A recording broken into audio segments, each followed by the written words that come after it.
Hello students, good morning. Students, today we are going to continue chapter second. Yes, after completing chapter first, we are going to continue in biology with chapter second, biological classification, or you can also call it systematics. So students, what is biological classification or systematics? To classify the organism, to classify, you can say that whole living world on the basis of similar and dissimilar characteristics into a group is known as systematics or biological classification. Students, as the time passes, many of the biologists gave his concept and views about the classification of this living world into following kingdoms, in which some of the most accepted and recent concepts of the biological classifications are as follows. Two kingdom system. This is the very historical system, historical, or you can say that very ancient system of classification. It was firstly given by Aristotle and later it put forwarded by the Linnaeus, as we will know that, Linnaeus is regarded as the father of classification, the father of binomial nomenclature, and father of taxonomy also. And here one more contribution is given in the field of biology. According to this system of classification, Linnaeus classified the whole kingdom into the whole living world into two kingdoms. Yes, students, the whole living world into two kingdoms. What is that? The first one is the kingdom Plantae, and second one is the kingdom Animalia. Thus, students, according to this system of classification, all the autotrophic, either unicellular or multicellular, it means plants, trees, the green alga, bacteria, autotrophic bacteria, all of them are classified under a unique kingdom, that is kingdom Plantae. Why they are different than the kingdom Animalia, are members of kingdom Animalia.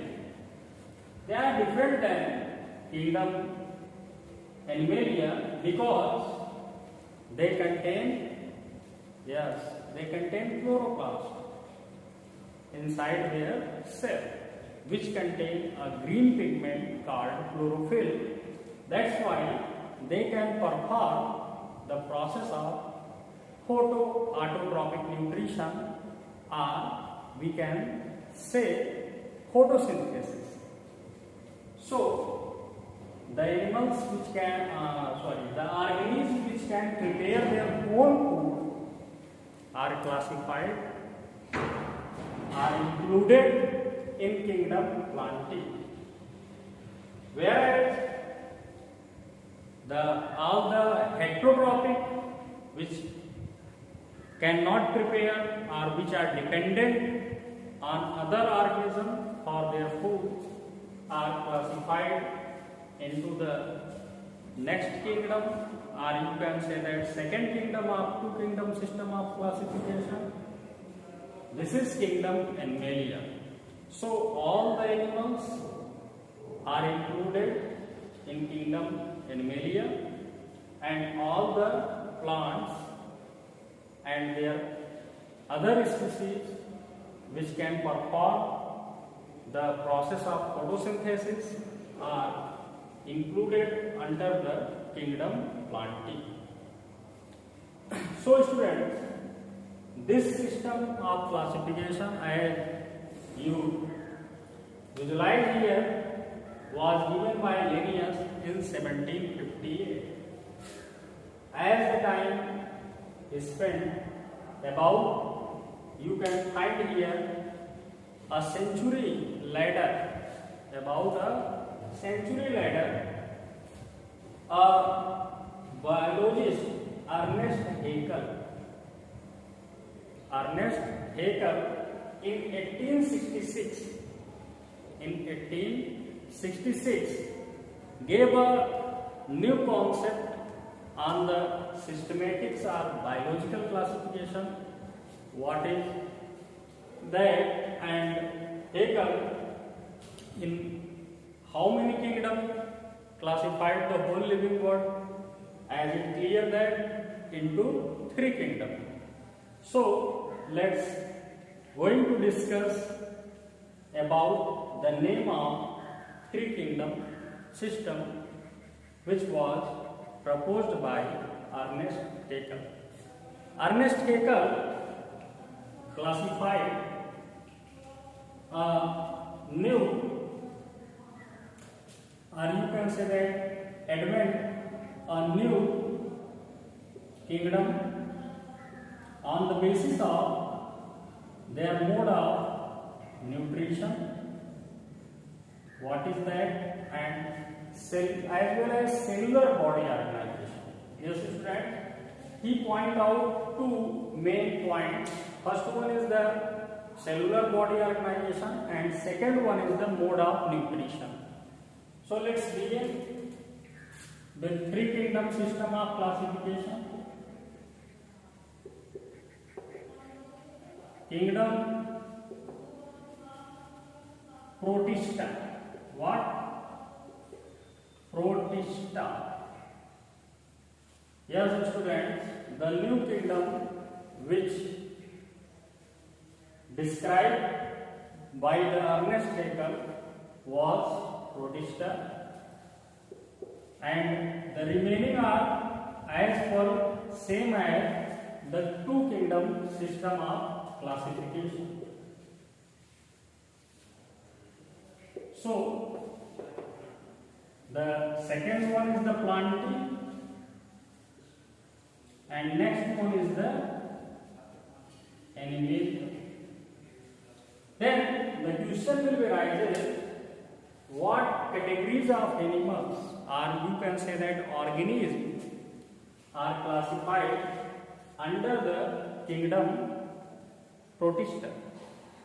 Students, Ernest Haeckel classified the unicellular as well as multicellular,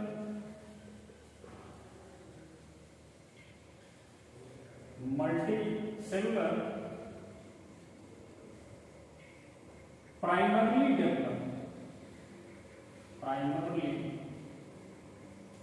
developed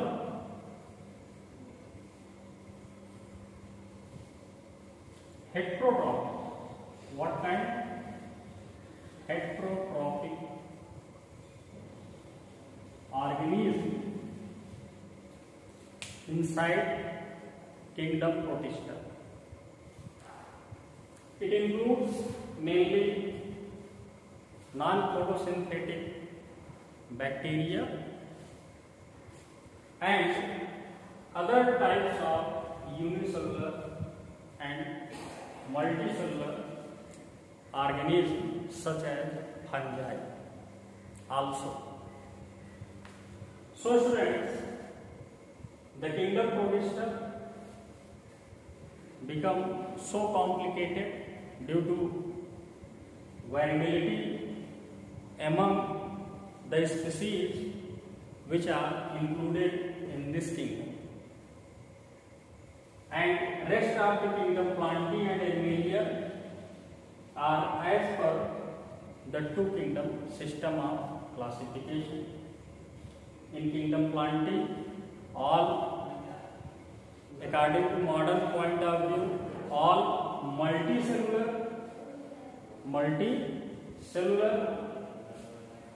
and eukaryotic as well as autotrophic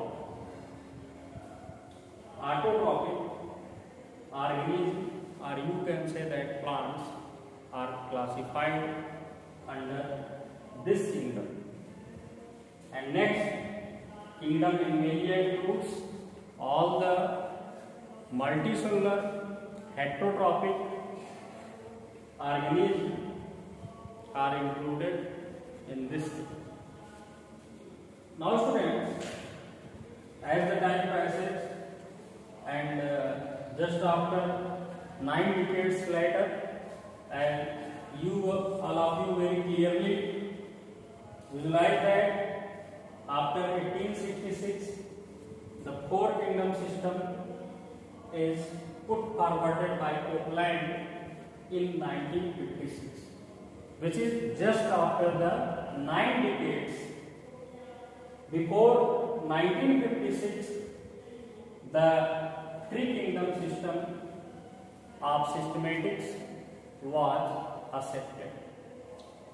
But later soon, Copeland found this complex and variability, or you can say that diverse kingdom Protista includes unicellular as well as multicellular both type of organism. So he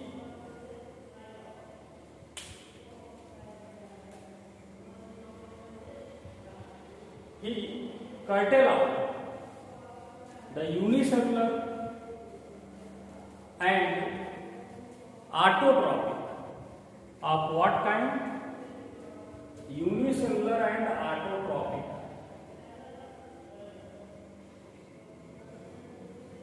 Autotrophic.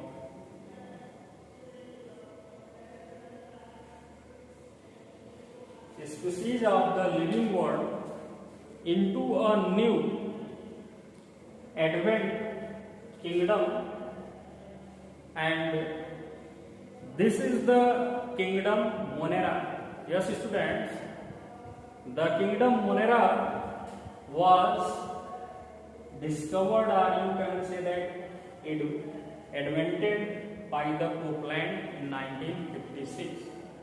So let's see on about all the four kingdoms.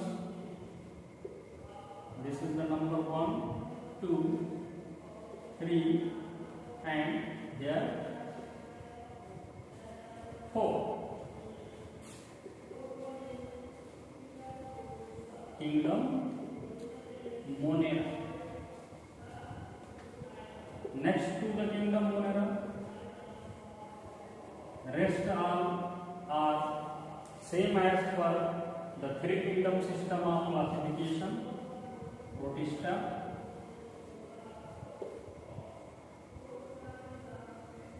now kingdom after Protista, Plantae, and the last one is the kingdom Animalia. So students, we are going to point out of what kind of organism are classified, are included in kingdom Monera. Students, kingdom Monera includes unicellular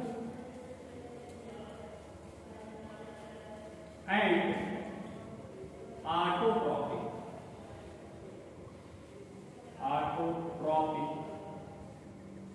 organism from the living world.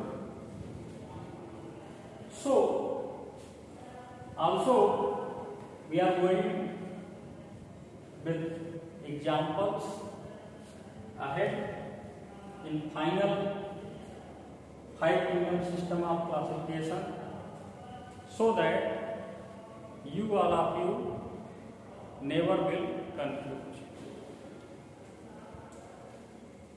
And in Protista, earlier unicellular and multicellular both are kept in the Protista, but here he only know about, or you can say that introduced about heterotrophic. But some of the unicellular organisms are also of autotrophic type, like bacteria, cyanobacteria, many kind of alga containing chlorophyll of various types, chlorophyll A, B, C, D, E, xanthophyll, fucoxanthin, like other pigments which are responsible to provide various color to the algae, as well as they help in performing the process of photosynthesis. So, in Protista, after 4 kingdom system of advent of 4 kingdom system of classification, only multicellular,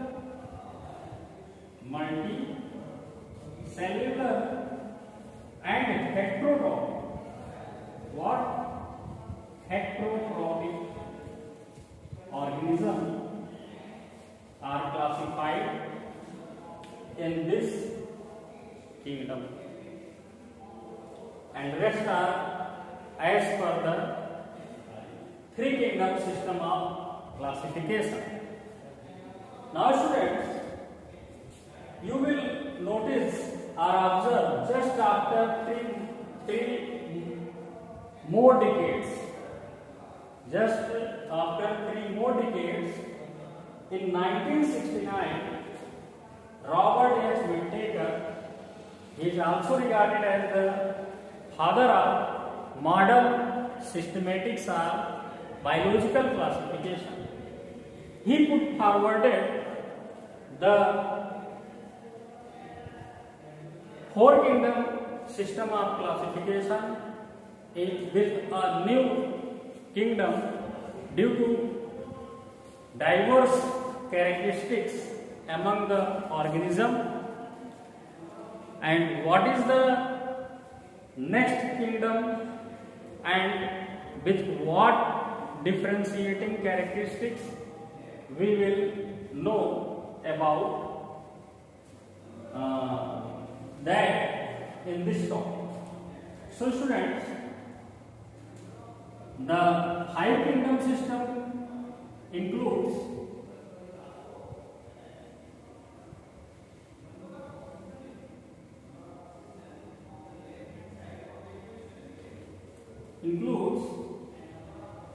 a new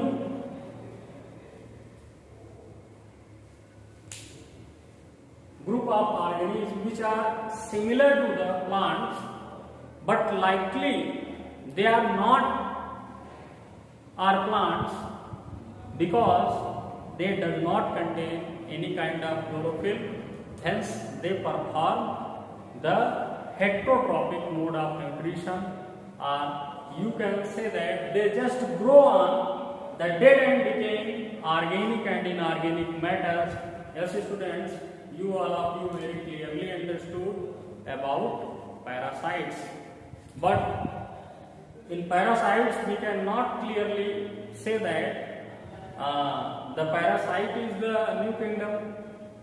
Okay, so the new kingdom was invented, that is the kingdom fungi. Yes, the kingdom fungi was the new group of organisms discourse by R.H. Whittaker, and remaining are the same: the Monera, the Protista, the Flanty, Animalia, and before Animalia, the new advent, or you can say that we can put the fungi, kingdom fungi, in third place in this systematics, and later the Plantae and Animalia. Animalia is the last. Then students, what is the characteristics that makes differ from the plants to this group? Students, these are differ due to heterotrophic mode of nutrition, because they have lack of chlorophyll,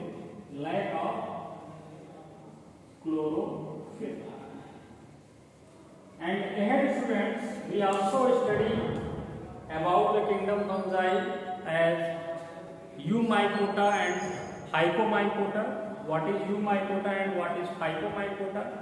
Students, in Hypomycota or Myxomycota, the fungi have no cellular structure.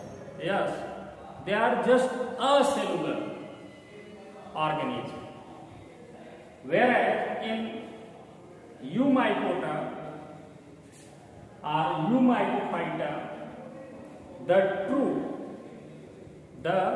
true fungi are kept, which are unicellular as well as multicellular, both of the types. So students, I hope you all of you understand about these biological classification, and we will meet in our next video lecture, in which we are discussing in more detail about this system of classification. Thanks students for joining today's lecture.